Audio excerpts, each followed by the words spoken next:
Meus queridos, fiquemos em pé. Vamos orar mais uma vez. Pedir para que meu amado irmão Elias venha orar pelo pregador, por favor. Meus queridos, eu vos cumprimento na paz do Senhor Jesus. Tomai vossos assentos, por favor. Muito obrigado. Sou grato ao Senhor por mais esta rica oportunidade que Ele nos concede de tomarmos essa tribuna para compartilhar convosco a palavra de Deus. Agradeço ao meu pastor José Wellington, pela confiança, pelo carinho e por esta oportunidade. Também a todos os meus companheiros da minha retaguarda, os obreiros, pastores, oreis por nós para que o Senhor nos dê a revelação da sua palavra, o abrir da nossa boca. Queridos, eu vos convido a abrir comigo a sua Bíblia no segundo livro das Crônicas dos Reis de Israel, segundo Crônicas, capítulo de número 33. Segundo livro das Crônicas, capítulo de número 33, a partir do verso 1. Certamente Deus tem uma palavra ao teu coração essa noite. Diz assim a palavra de Deus, segundo Crônicas 33.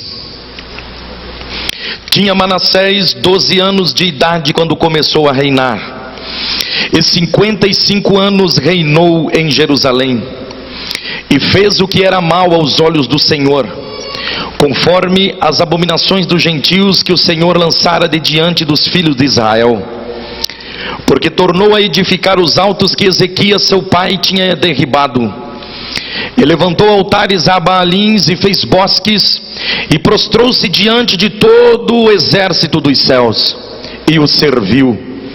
Edificou altares na casa do Senhor, da qual o Senhor tinha dito: em Jerusalém estará o meu nome eternamente. Edificou altares a todo o exército dos céus, em ambos os pátios da casa do Senhor. Fez ele também passar os seus filhos pelo fogo no vale de Rinom, e usou de adivinhações, de agouros, de feitiçarias, e consultou adivinhos e encantadores, e fez muitíssimo mal aos olhos do Senhor, para o provocar a ira. Também pôs uma imagem esculpida, o ídolo que tinha feito na casa de Deus, da qual Deus tinha dito a Davi e a Salomão seu filho: nesta casa em Jerusalém, que escolhi dentre todas as tribos de Israel, porei eu o meu nome para sempre, e nunca mais removerei o pé de Israel da terra que destinei a vossos pais, contanto que tenha cuidado de fazer tudo o que eu lhe ordenei, conforme toda a lei e estatutos e juízos dados pelas mãos de Moisés. Manassés tanto fez errar a Judá e os moradores de Jerusalém, que fizeram pior do que as nações que o Senhor tinha destruído de diante dos filhos de Israel. E falou o Senhor a Manassés e ao seu povo, porém não deram ouvidos. Queridos, estamos diante de um relato dos mais estarrecedores do período de um povo que aqui ainda Israel estava dividido em dois territórios. Território do sul estava Israel, aliás, do norte estava Israel, com a sua capital em Samaria, e ao sul estava Judá, com a sua capital em Jerusalém. Aqui a história ocorre no reino do sul, Judá, que estava sendo governada até então por um rei chamado Ezequias.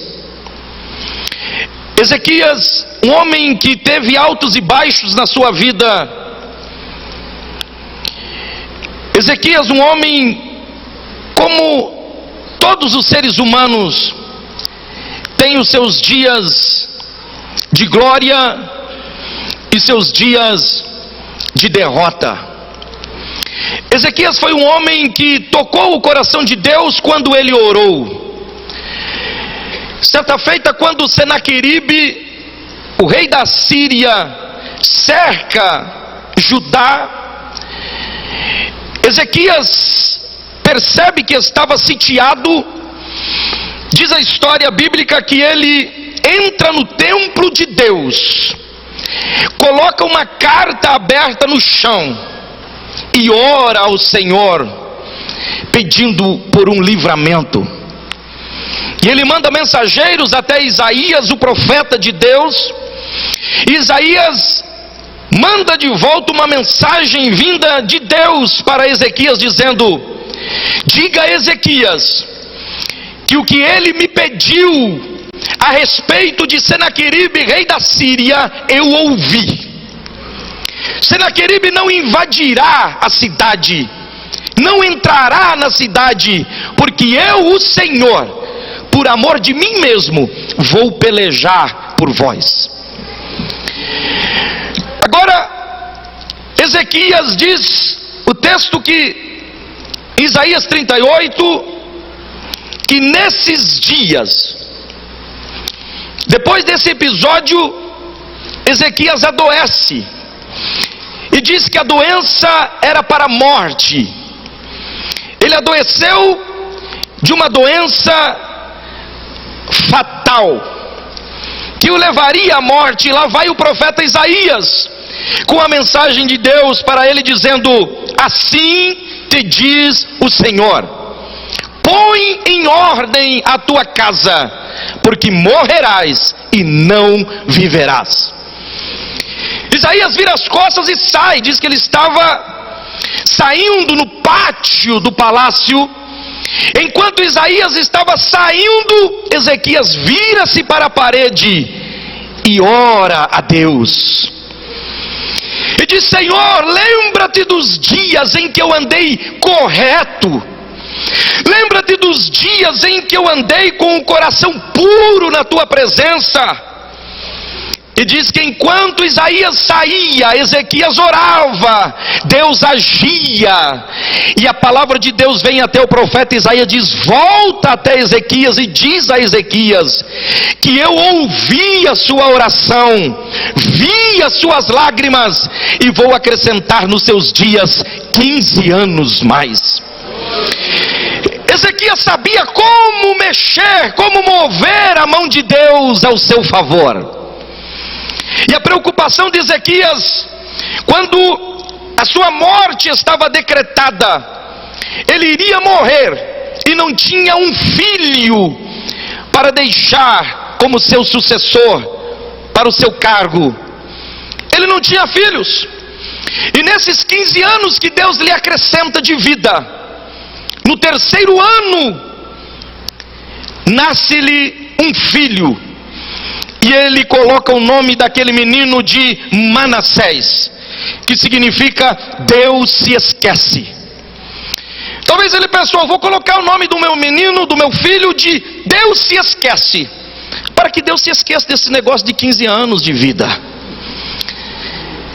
Porque eu sempre digo que nós vivemos a vida que vivemos, fazemos as coisas que fazemos do jeito que fazemos, porque não sabemos o dia da morte, porque não sabemos o dia em que nós iremos morrer. Porque se eu e você soubéssemos o dia, como Ezequias soube do dia em que ele iria morrer, certamente nós faríamos tudo diferente, ou faríamos as coisas que estamos fazendo com mais cautela, cuidadosamente. Em primeiro lugar, daríamos as mãos a Deus, dizendo: Senhor, segure na minha mão, e andaríamos como Enoque, andando com Deus dia e noite, porque agora sabemos o dia da nossa morte. O grande problema nosso é que não sabemos o dia que vamos morrer. Por isso fazemos as coisas que fazemos, andamos do jeito que andamos, tratamos as pessoas do jeito que tratamos, porque não sabemos o dia de amanhã. Porque se você soubesse o dia da sua morte, você faria a viagem que você vem prometendo há 20 anos e nunca fez com a tua família. Você vai postergando, o ano que vem a gente vai, o ano que vem não passa, e vem um ano, e vira outro ano, e já se passou-se 5 anos, 10 anos, 15 anos, e você nunca faz. Você não faz. Vamos deixar para amanhã. Mas talvez o amanhã não chegue. E para nós é certo que o amanhã nunca chega, porque hoje é o amanhã de ontem. Quem deixou para fazer hoje, vou deixar para amanhã. Amanhã já vai ser o hoje. O amanhã talvez nunca chegue, como para muitas pessoas o amanhã não chegou. Eu tenho um exemplo disso. A maioria dos irmãos sabem que eu sou oriundo do Rio Grande do Sul. Quantas vezes eu cheguei para o meu sogro, um homem trabalhador, um homem que viveu a vida trabalhando, levantando 4 horas da manhã para arrumar o gado, para ir para a lavoura, cuidar das suas coisas, dorme tarde, acorda cedo. E eu dizia a ele: Eliseu, também ele era meu xará, Eliseu, deixa um pouco isso, vai lá para São Paulo, vai lá curtir seus netos, fica lá em casa sem fazer nada, sem pensar em nada. Não, com quem que eu vou deixar tudo isso? Eu não posso deixar. Se eu deixar na mão dos funcionários, eles não sabem fazer como eu faço. O homem nunca pegou uma gripe, nunca pegou um resfriado, 65 anos. De repente o telefone toca, o meu cunhado dizendo: se vocês quiserem, se a Ana Paula quiser vir ver o pai. O médico deu 90 dias de vida para ele. E nós fomos, uns 20 dias após nós fomos, chegamos lá, se deparamos com um homem raquítico, um homem debilitado em cima de uma cama, um homem que levantava 4 da manhã, ia dormir 11, 10, 11, meia-noite, e de repente estava daquela situação. E ele sempre dizia: o ano que vem eu vou. Mas no final do ano eu deixo tudo e eu vou ficar uma semana. E aí quando chegamos lá, nos deparamos naquela situação. Eu até levei ele num dos maiores especialistas, uma doutora especialista, para retomar todos os exames. Ela olhou para ele, conversou comigo, ela disse: olha, é um homem trabalhador, um homem que nunca bebeu, nunca fumou, um homem que você vê que as marcas do trabalho estão na vida dele. Nós vamos fazer de tudo para salvar o senhor Eliseu. Eu vou ligar para Porto Alegre, tenho ótimos colegas, vamos fazer uma junta médica. Só quero que você vá aqui nesse laboratório ao lado, peça os exames e volte para a tua cidade que eu já te ligo. Porque aonde ele morava, 80 quilômetros até Passo Fundo. E aí fizemos exames. Quando eu cheguei, 1 hora depois, ela me ligou e disse: Eliseu, o senhor não precisa mais voltar com ele. Isso foi na quinta-feira. Ela disse: ele vai estar com vocês até segunda-feira. E aí eu me lembro das últimas palavras dele, que ele dizia: quando eu melhorar, aí eu vou. A médica deu até segunda, ele faleceu no domingo. Ou seja, foi postergando. Ele nunca fez o que sempre deixou para o amanhã, e o amanhã não chegou.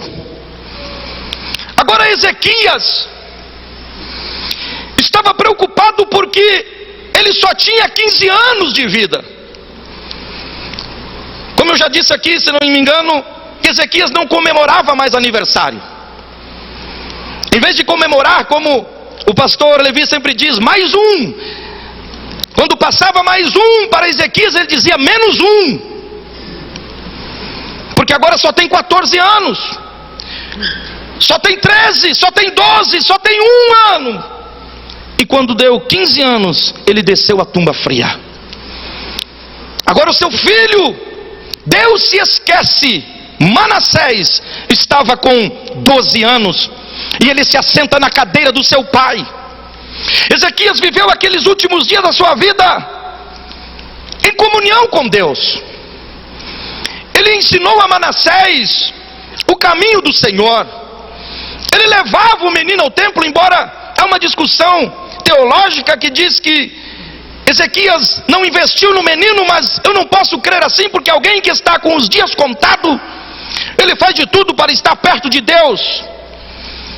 Ainda mais se ele teve uma experiência com Deus como Ezequias teve. Talvez ele ensine o menino, porque nos últimos dias de Ezequias ele tinha derribado os altares a Baal. Ele tinha extirpado de Judá a adoração a outros deuses.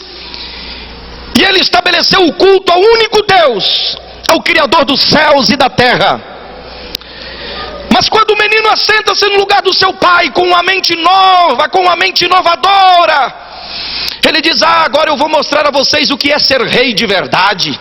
O meu pai era retrógrado, o meu pai era do tempo do passado. Que negócio é esse de querer deixar o povo adorar um só Deus, obrigar o povo? Comigo não tem, eu tenho a mente aberta. E ele foi dando liberdade ao povo, e o povo foi tirando debaixo do tapete os seus deuses. O povo foi desenterrando os seus ídolos, e o povo foi construindo altares a Baal, a Astarote, foi trazendo os falsos deuses para Judá. E o povo começou a construir bosques, começou a construir altares, e Manassés foi crescendo.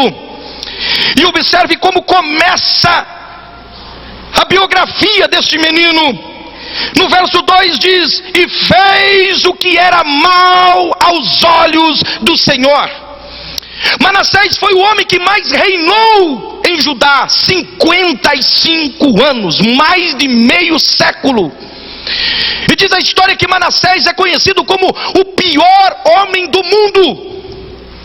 Você acha que Hitler foi mau porque você não conheceu a história desse jovenzinho chamado Manassés? Manassés era terrível.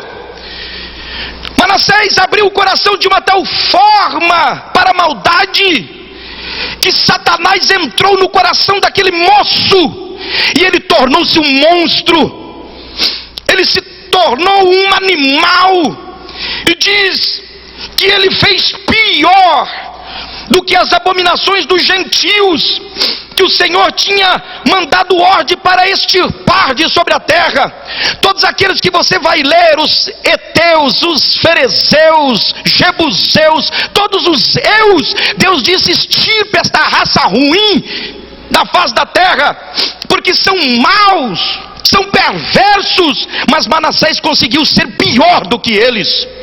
Filho de crente, filho de alguém que orou, e Deus disse: eu ouvi as tuas orações, eu vi as tuas lágrimas.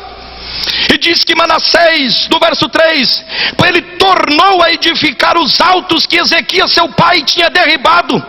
Ele levantou altares a Baalins e fez bosque, e prostrou-se diante do exército dos céus e o serviu. Ou seja, ele trouxe adoração ao Deus Sol, ao Deus Lua. Ele começou a adorar as estrelas, a adivinhar pelas nuvens. Ele se tornou um feiticeiro, um bruxo. Ele se tornou alguém com o coração fechado para Deus. Quando ele se assentou na cadeira do seu pai, sabe a primeira coisa que ele fez?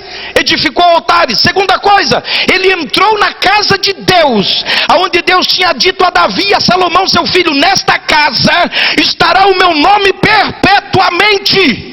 Ele entra, arranca o nome de Deus e coloca o nome dele. No altar que estava no pátio do templo, era o altar do sacrifício a Deus, onde o sacerdote oferecia um sacrifício antes de entrar no templo para adorar a Deus, para preparar o culto.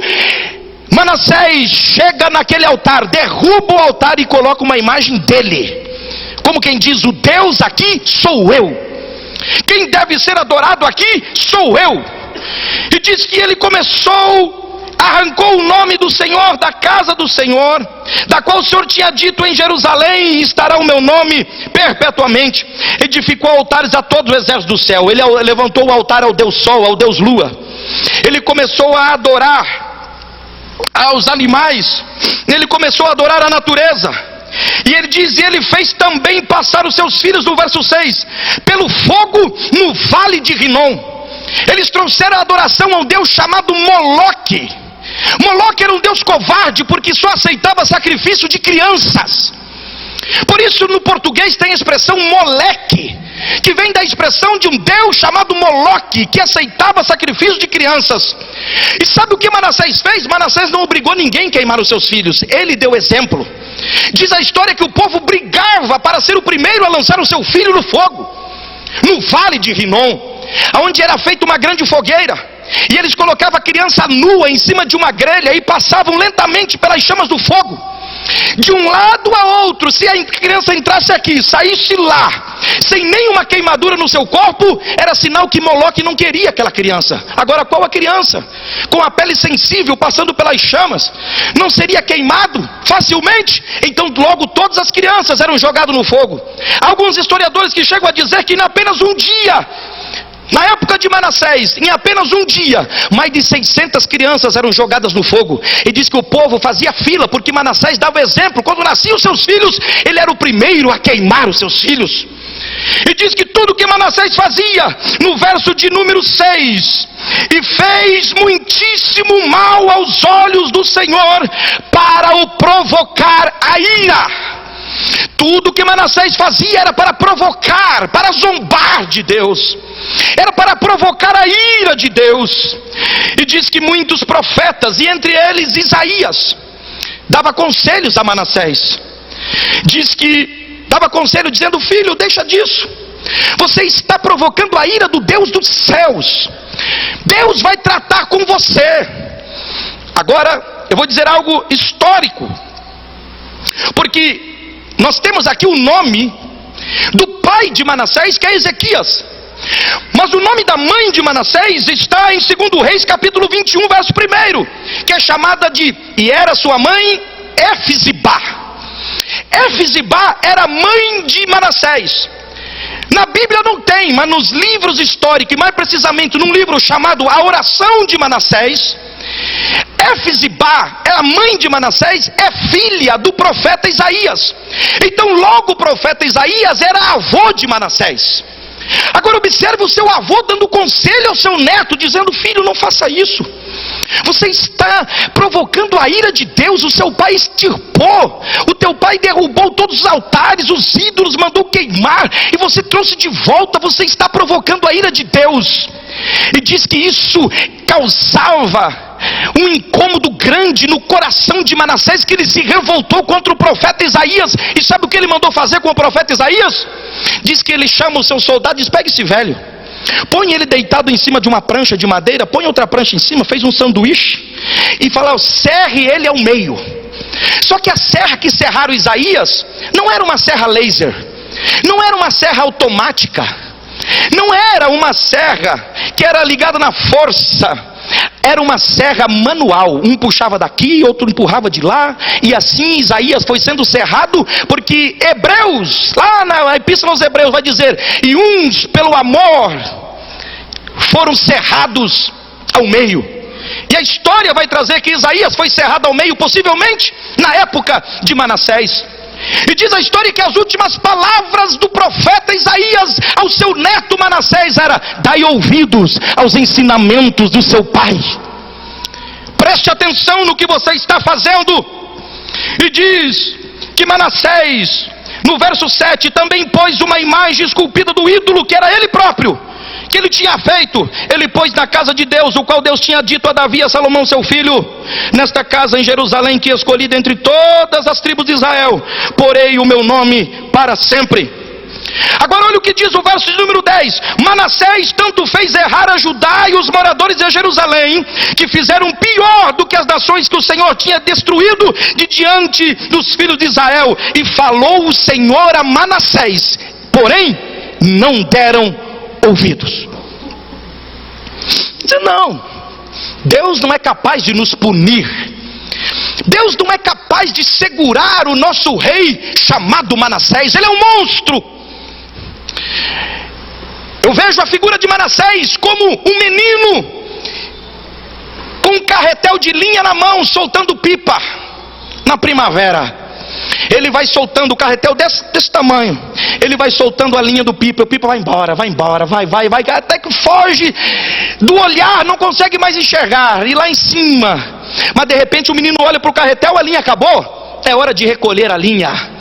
Assim Deus foi deixando Manassés, criando asas, fazendo o que ele bem entendesse, achando que ele tudo podia, achando que tudo estava escondido aos olhos de Deus, que Deus estava alheio do que estava acontecendo. Diz a história que na época de Manassés o sangue inocente corria pelas ruas de Jerusalém. Não tinha lei, não tinha ordem, não tinha princípios. O nome de Deus foi riscado, foi apagado. Ele fez de tudo para que o povo esquecesse o nome de Deus, até que chegou o momento que Deus olha para a terra e diz: Manassés, até aqui você foi, agora é o momento de eu recolher a linha. E Deus vai puxando Manassés para perto dele, e Deus permite o rei da Síria, o grande exército, o rei da Síria, vir contra Judá, e diz que cercaram Judá, prenderam os seus moradores, atearam fogo e perseguiram Manassés, e Manassés fugiu. E diz que Manassés se viu encurralado entre o exército do rei da Síria e os espinhais. Ele não tinha mais para onde fugir, e ele foi preso. E diz no verso de número 11: pelo que o Senhor trouxe sobre eles os príncipes do rei da Síria, os quais prenderam Manassés entre os espinhais e o amarraram em cadeias e levaram para a Babilônia. Há algumas versões que dizem: prenderam Manassés com ganchos e cadeias. Ganchos é que os caçadores usavam para capturar uma fera selvagem. Quando eles capturavam uma fera, eles colocavam uma espécie de um gancho na narina do animal para dominar a fera, para dominar o animal.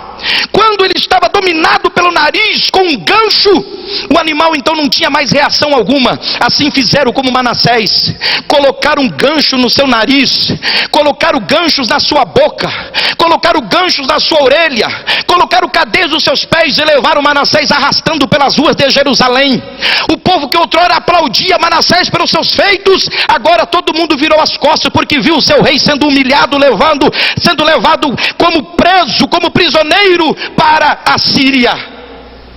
E quando ele chega na Síria, mais precisamente na Babilônia, sabe o que eles fazem?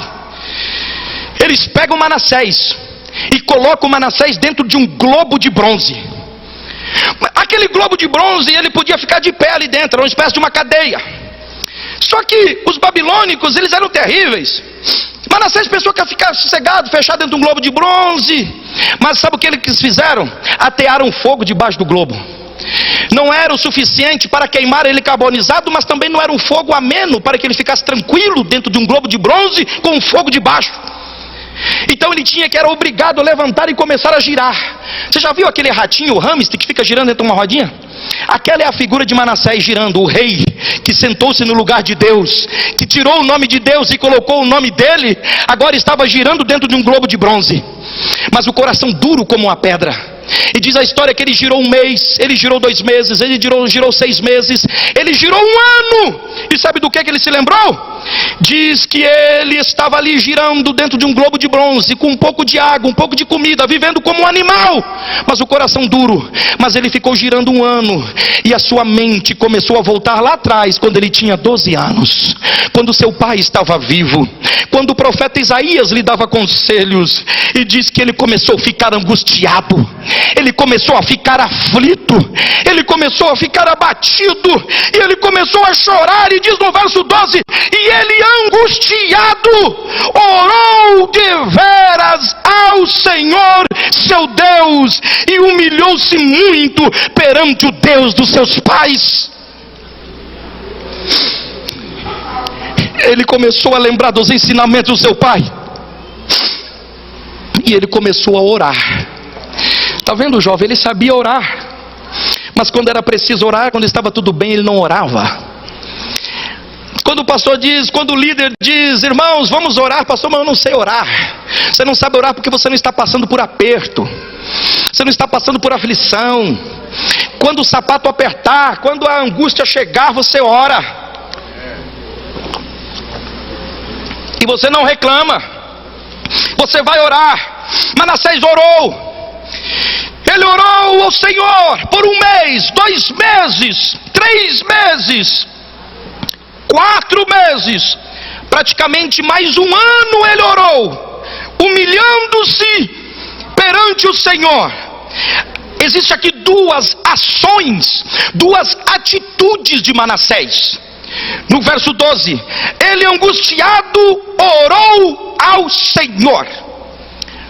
A primeira ação é orar, a segunda ação, humilhar-se. E aí houve automaticamente a reação de Deus, porque Deus sempre reage à nossa ação.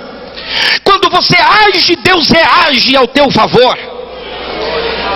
Ele orou, ele agiu, Deus reagiu. No verso 13 dizendo, e ele fez orações, e Deus se aplacou para com ele. Se aplacar, irmãos, aqui a expressão é, Deus fez aliança com Manassés. Era o homem que ninguém queria ter como pai, era o homem que mulher alguma queria ter como esposo, ninguém queria ter como irmão, ninguém queria ter como amigo. Mas agora Deus estava dizendo, Manassés, todos os teus amigos viraram as costas para você. Você está só como um animal dentro de um globo de bronze. Você clamou a mim, eu estou ouvindo. Como eu ouvi a oração do seu pai na cama, quando eu ouvi a oração do seu pai no templo, eu estou ouvindo a tua oração dentro de um globo de bronze. E dentro deste globo de bronze, eu vou fazer aliança com você. É este amor que deixa Satanás confundido. É este amor que o inferno não entende. Como que pode um homem sendo pecador, sendo miserável, um homem sendo sanguinário, Deus pega, perdoa, tira da cadeia, batiza no Espírito Santo, enche de poder e traz para um púlpito pregar a palavra. Sabe por que as pessoas criticam? Porque não conhecem o amor de Deus. Mas eu e você que conhecemos o amor de Deus, olhamos e dizemos, Deus é capaz de fazer muito mais, porque o amor de Deus nos cobre, o amor de Deus nos cerca. Você sabia que eu e você outrora estávamos na condição de Manassés? É bem possível que alguém aqui essa noite está na condição de Manassés. Talvez o globo de bronze que te cerca são as angústias, as aflições, o pecado, o adultério, as tentações. E você diz, eu estou preso, eu não consigo sair.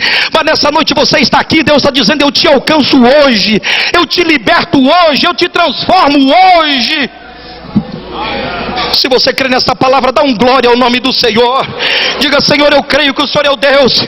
Eu quero dizer a você, mãe, você pai que está aqui essa noite, o seu filho não vai morrer nas mãos do diabo, ele não vai morrer nas drogas, não vai morrer na cadeia, não vai morrer no crime. A graça de Deus, o amor de Deus vai alcançar o seu filho.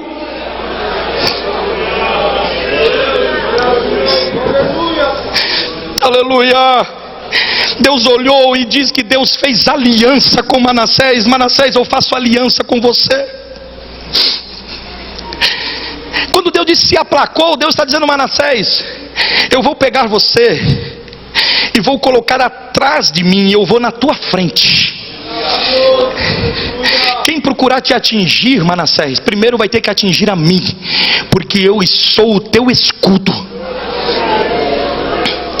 É este amor que Paulo vai dizer aos Efésios capítulo 3 versículo 18, que somente com a mente de Cristo, mergulhado no amor de Cristo, é que nós podemos entender o comprimento, a altura, a largura e a profundidade deste amor. Este amor o diabo não entende. Este amor Satanás não compreende, sabe por quê? Porque ele pecou uma vez só e não teve mais perdão para ele.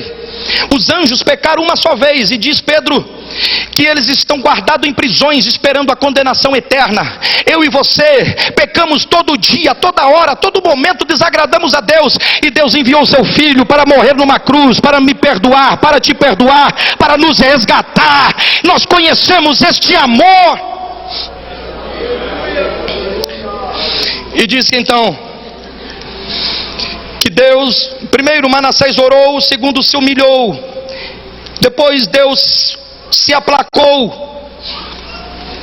para com ele. E ainda diz no verso 13: ouviu a sua súplica e o tornou a trazer para Jerusalém, ao seu reino. E então reconheceu Manassés que o Senhor é Deus. Não adianta. Mais cedo ou mais tarde, o homem mais perverso, o coração mais duro, ele vai ter que reconhecer que somente o Senhor é Deus. Nietzsche, ele pregou a morte de Deus, mesmo sendo filho de pastor batista. Ele não encontrou Deus. Diz que um dia, meio-dia, ele sai com uma lamparina correndo pelas ruas, dizendo: alguém viu Deus? Onde está Deus? Deus morreu. Mas a história diz que nos últimos dias de Nietzsche, ele estava louco, alucinado em uma cama, amarrado, e pedindo a uma enfermeira, dizendo: molhe os meus pés com água, porque eu estou queimando. Se realmente o inferno existe, eu sou o homem mais miserável de todos que já existiram.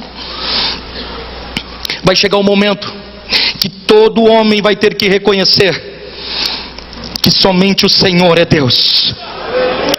Ele pode te libertar, Ele pode te transformar. Você não entrou aqui por acaso. Assim como Deus perdoou a Manassés, que tanta perversidade fez, Ele perdoa você hoje. Talvez você anda preso com uma coisa que te prende e você não sabe o que é. Uma opressão maligna. Você ouve vozes, você vê vultos, você não consegue dormir à noite.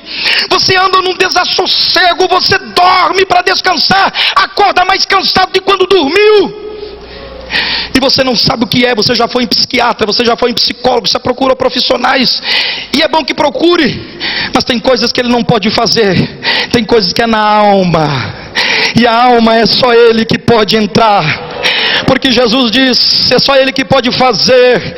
Porque Jesus disse em Lucas capítulo 4, versículo 18: o Espírito do Senhor Jeová está sobre mim, pois me ungiu para evangelizar os pobres, e enviou-me a curar os quebrantados do coração, e a pregoar liberdade aos cativos, e dar vista aos cegos, e pôr em liberdade os oprimidos, e anunciar o ano aceitável do Senhor. Hoje é dia de libertação para a tua vida. Hoje é dia de restauração para a tua vida. Hoje é dia que Jesus te chama e diz: filho, eu te perdoo, filho, eu te restauro, filho, eu te levanto hoje, eu te fortaleço hoje, eu te liberto hoje. Se você recebe esta palavra, dá um sinal assim dizendo: Senhor, eu recebo esta palavra para a minha vida. Muito obrigado, meu Deus. Aleluia. Glória a Deus, aleluia. Queridos irmãos, meus amigos, nós agradecemos a Deus por esta palavra que veio do trono de Deus para o coração de cada um de nós. Louve a Deus pela vida restaurada que o Senhor lhe deu. Agradeça a Deus pelo privilégio da salvação. Aleluia. É possível que neste auditório nós tenhamos alguém que, ao ouvir esta palavra, deve ter dito ao seu coração: Senhor Deus, até aqui eu tenho sido um verdadeiro Manassés, mas hoje Deus te trouxe aqui para perdoar os seus pecados e transformar a sua vida. Eu aconselho aos irmãos a continuar lendo o capítulo 33 do segundo livro das Crônicas. Você vai encontrar como Deus perdoou aquele homem, restaurou o seu governo, como ele continuou e fez ainda muita coisa para o seu povo. Aleluia. E eu entendo que Deus está dizendo esta noite que para você que não está tudo perdido, Ele pode mudar a sua vida, Ele pode perdoar os seus pecados, Ele pode transformar toda a sua maneira de viver. Glória a Deus. Você não vai entrar em uma bola de bronze, você vai caminhar para o céu.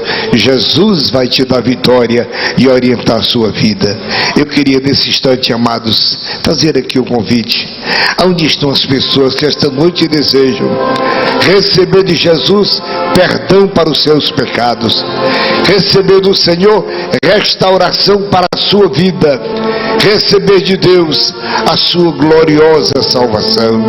Eu pergunto em nome de Jesus, veja aí, meus amados, ao seu lado alguém está precisando da sua ajuda, e você pode conduzir esta pessoa ao altar para que ela decida-se aceitar a Cristo como Salvador.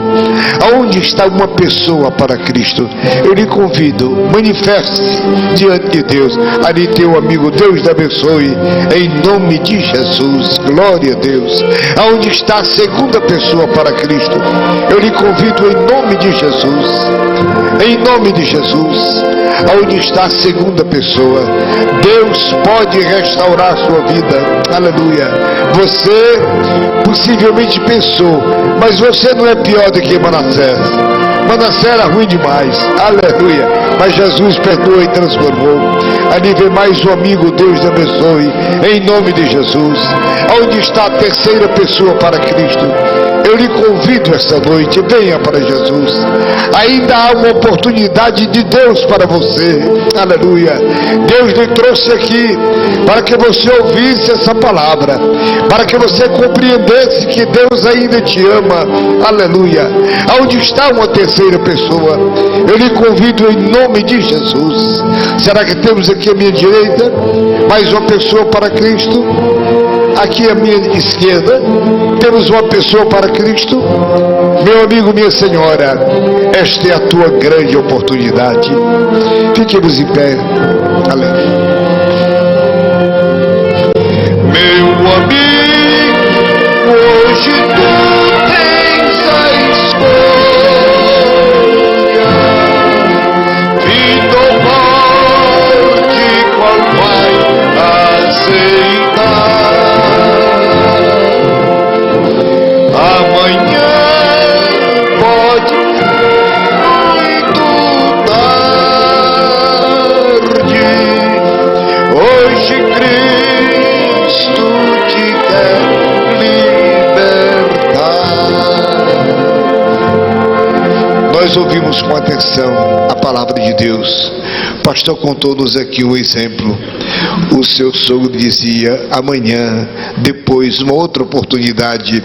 E aquela oportunidade ele desperdiçou, ele não aceitou, não pôde concretar aquilo que desejava o seu coração.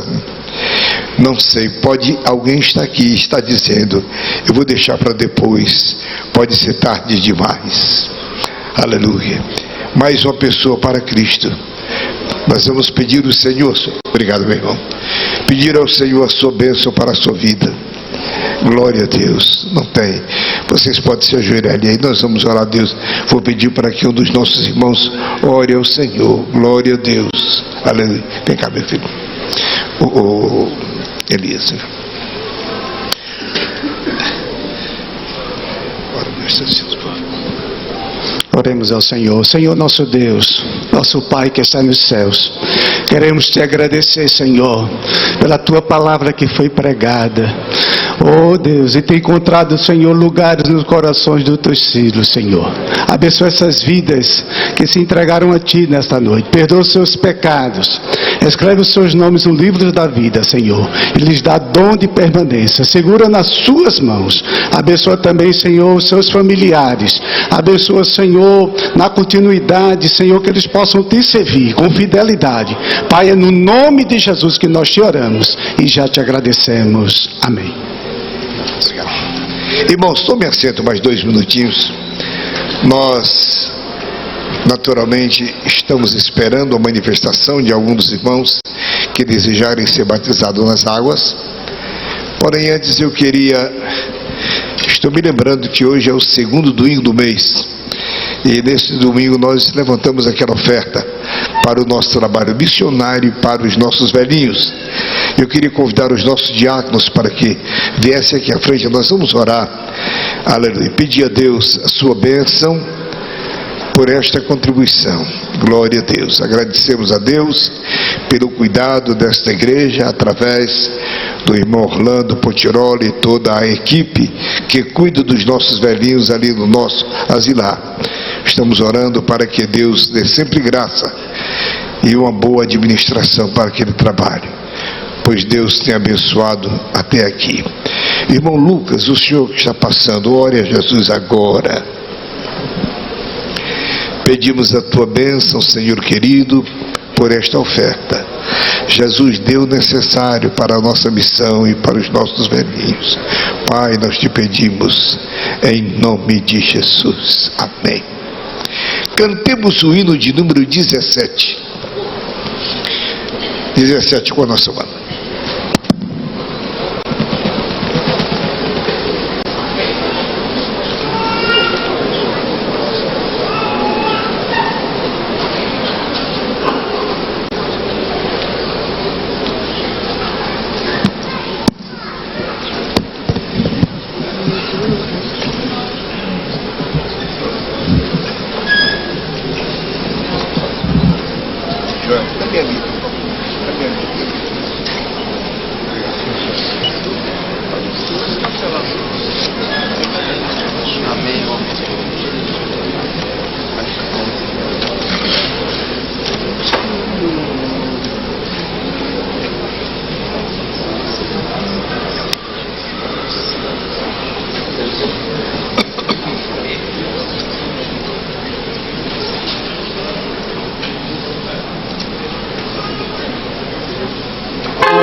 Fiquemos em pé, amados.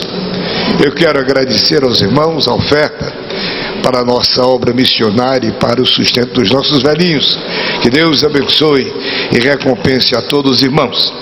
Eu tenho aqui um aviso: o nosso departamento de casais está aqui convidando os irmãos para o terceiro encontro de casais, que irá ser realizado os dias 10 a 12 de novembro, no Hotel Fazenda Fonte Colina Verde, cidade de São Pedro.